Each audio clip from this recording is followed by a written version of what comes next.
رسول الله نحمده ونصلي على رسوله الكريم اما بعد فاعوذ بالله من الشيطان الرجيم بسم الله الرحمن الرحيم رب اشرح لي صدري ويسر لي امري واحلل عقدة من لساني يفقهوا قولي اذا سألك عبادي عني فاني قريب اجيب دعوة الداعي اذا دعان فَلْيَسْتَجِيبُوا لِي وَلْيُؤْمِنُوا بِي لَعَلَّهُمْ يَرْشُدُونَ۔ اور جب میرے بندے آپ سے میرے بارے میں سوال کریں تو کہہ دیجئے بے شک میں قریب ہوں، میں پکارنے والے کی پکار کا جواب دیتا ہوں۔ جب وہ مجھے پکارے تو ان کو چاہیے کہ وہ بھی میرا حکم مانیں اور مجھ پر ایمان رکھیں تاکہ وہ ہدایت پا جائیں۔ السلام علیکم ورحمۃ اللہ وبرکاتہ۔ آج کون سا دن ہے؟ جمعہ مبارک۔ ٹھیک ہے، جمعہ ہمارے بہت اہم اور فضیلت والے دنوں میں سے ہے۔ تو رسول اللہ صلی اللہ علیہ وسلم نے فرمایا افضل الایام عند اللہ یوم الجمعۃ، اللہ کے نزدیک جمعہ کا دن سب دنوں سے افضل ہے۔ جیسے فضیلت کی بات ہم بارہا کرتے رہے ہیں کہ بعض مہینے بعض مہینوں پر افضل ہوتے ہیں، بعض راتیں بعض راتوں پر، اسی طرح بعض دن بعض دنوں پر۔ تو ہفتے کے جو 7 دن ہیں ان میں سے جمعے کا دن سب سے زیادہ فضیلت والا ہے۔ رسول اللہ صلی اللہ علیہ وسلم نے فرمایا بہترین دن جس میں سورج طلوع ہوتا ہے جمعہ کا دن ہے۔ اسی دن آدم علیہ السلام پیدا کیے گئے، اسی دن زمین پر اتارے گئے، اسی دن ان کی توبہ قبول ہوئی، اسی دن ان کی وفات ہوئی، اسی دن قیامت قائم ہوگی۔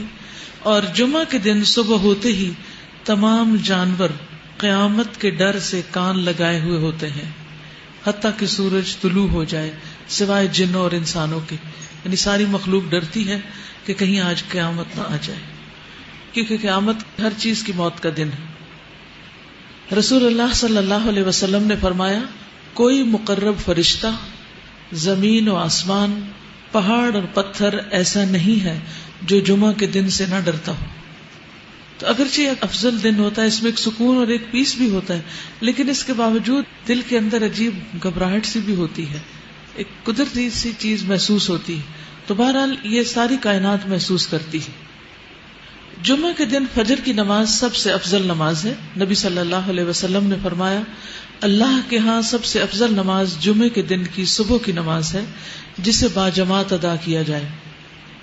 پھر قیامت کے دن جمعہ اور جمعہ پڑھنے والوں کا معاملہ، رسول اللہ صلی اللہ علیہ وسلم نے فرمایا اللہ تعالیٰ قیامت کے روز ہفتہ کے دنوں کو ان کی مخصوص شکل میں اٹھائے گا، یعنی جس طرح انسان اٹھائے جائیں گے اسی طرح دن بھی اٹھائے جائیں گے اور ان کی اپنی اپنی شکل ہوگی۔ اور جمعہ کا دن حسین اور چمکتا دمکتا ہوگا۔ اہل جمعہ اس کو ایسے گھیر لیں گے جیسے دلہن کو دلہا کی طرف رخصت کرتے وقت گھیر لیا جاتا ہے، یعنی سارا ایک ہجوم ہوتا ہے نا اس کے گرد، اور پھر وہ اس گھر سے رخصت کی جاتی۔ تو جمعہ کا دن اپنے جمعہ والوں کے لیے روشنی کرے گا اور وہ اس کی روشنی میں چل رہے ہوں گے، یعنی جمعہ کا دن روشن دن ہوگا، یعنی اس کی شکل روشن ہوگی اور اس کی روشنی پھیل رہی ہوگی۔ ان کے رنگ برف کی طرف سفید ہوں گے، یعنی جو لوگ جمعہ کا اہتمام کرتے ہیں، جمعہ پڑھتے ہیں یا سورۃ الکہف پڑھتے ہیں یا درود شریف پڑھتے ہیں یا جمعہ کے دن کو عام دنوں سے مختلف طور پر رکھتے ہیں، تو جمعے کی جو روشنی ہوگی اس کی وجہ سے جمعہ والوں کے چہرے سفید ہو جائیں گے۔ کتنے سفید؟ برف کی طرح۔ ان کی خوشبو کستوری کی طرح مہک رہی ہوگی۔ وہ کافور کے پہاڑوں میں گھسے ہوئے ہوں گے، یعنی کافور کے پہاڑ، خوشبو ہے کافور بھی، کیمفر۔ جن و انس انہیں دیکھ رہے ہوں گے اور وہ تعجب کی وجہ سے نگاہ نیچی نہیں کریں گے کہ جنت میں داخل ہو جائیں گے، یعنی اتنا حسین منظر ہوگا اور ان کے لیے وہ سب کچھ اتنا خوبصورت ہوگا کہ وہ ہر چیز کو دیکھ کر اپریشیٹ کر رہے ہوں گے اور نگاہ نیچی نہیں کریں گے کہ ابھی دیکھ ہی رہے ہوں گے کہ جنت میں انٹری ہو جائے گی۔ اور ثواب کی امید سے آذان دینے والوں کے علاوہ کوئی بھی ان کے مقام و مرتبے تک نہیں پہنچ سکے گا۔ تو اذان دینے والوں کا اپنا مرتبہ ہے، اپنے بچوں کو ضرور سکھائیے اور انہیں اس کا شوق بھی دلائیے۔ جنت میں ہر جمعہ یوم المزید کہلائے گا، اور اس دن اللہ سبحانہ تعالیٰ کا دیدار ہوگا. یعنی جمعہ کا دن دنیا میں جن لوگوں کے لیے امپورٹنٹ ہے، آخرت میں ان لوگوں کے لیے بہت اہم ہوگا. انس بن مالک کہتے ہیں کہ رسول اللہ صلی اللہ علیہ وسلم نے فرمایا، میرے پاس جبریل تشریف لائے اور ان کے ہاتھ میں سفید شیشہ تھا جس میں ایک سیاہ نقطہ تھا. سفید شیشہ جس میں سیاہ ڈاٹ. میں نے کہا کہ اے جبریل یہ کیا ہے؟ انہوں نے کہا یہ جمعہ ہے. میں نے کہا اس میں یہ کالا نقطہ کیا ہے؟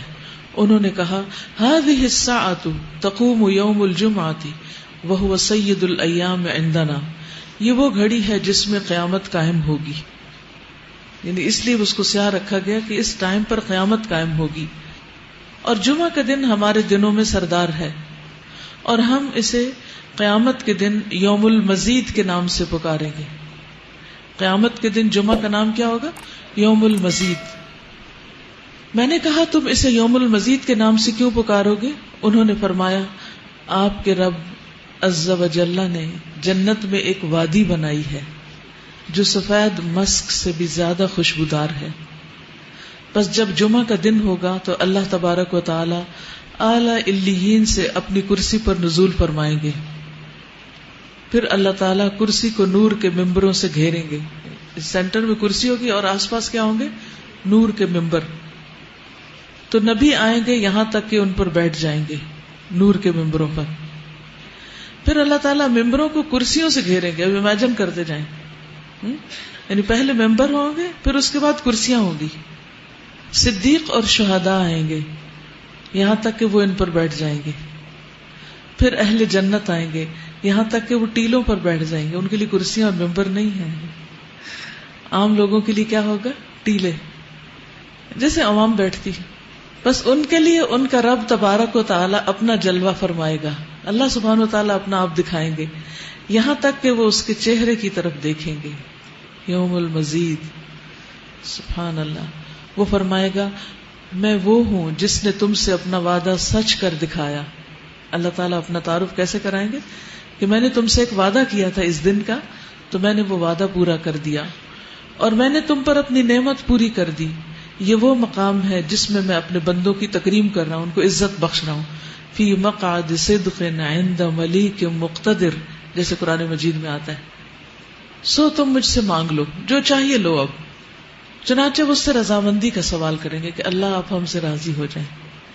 ایسے بندوں کی دنیا میں بھی یہی خواہش ہوتی ہے کہ اللہ تعالیٰ ہم سے راضی ہو جائے، وہ خوش ہو جائے، وہ ناراض نہ ہو، کیونکہ وہ راضی ہو جائے تو سب نعمتیں اپنی.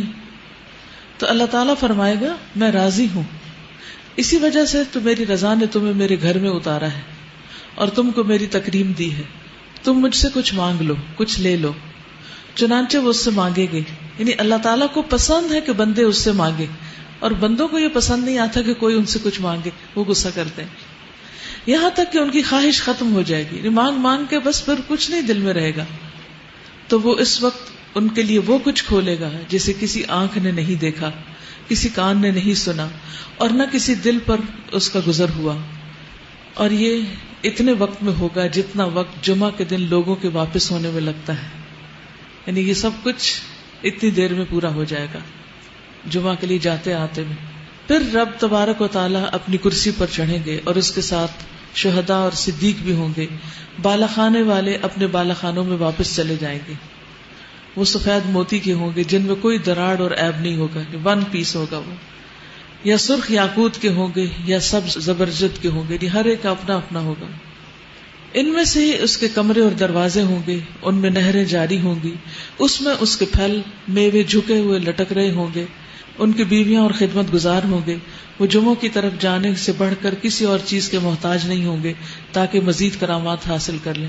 یعنی اپنے گھروں میں ہوں گے، پھر ان کو انتظار ہوگا کہ جمعہ کا دن آئے، یوم المزید آئے اور ان کو مزید ملے، اور اس میں مزید اللہ تبارک و تعالیٰ کا دیدار حاصل کر لیں. اسی لیے اس کو یوم المزید کے نام سے پکارا جائے گا. دعا کیجئے کہ اللہ سبحانہ و تعالیٰ ہم سب کو یوم المزید کی اس صحبت سے نوازے.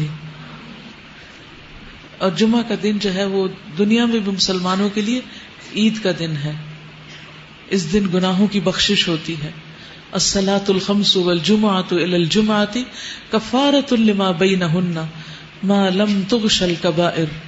رسول اللہ صلی اللہ علیہ وسلم نے فرمایا 5 نمازیں اور ہر جمعہ دوسرے جمعہ تک درمیانی مدت کے گناہوں کا کفارہ ہے.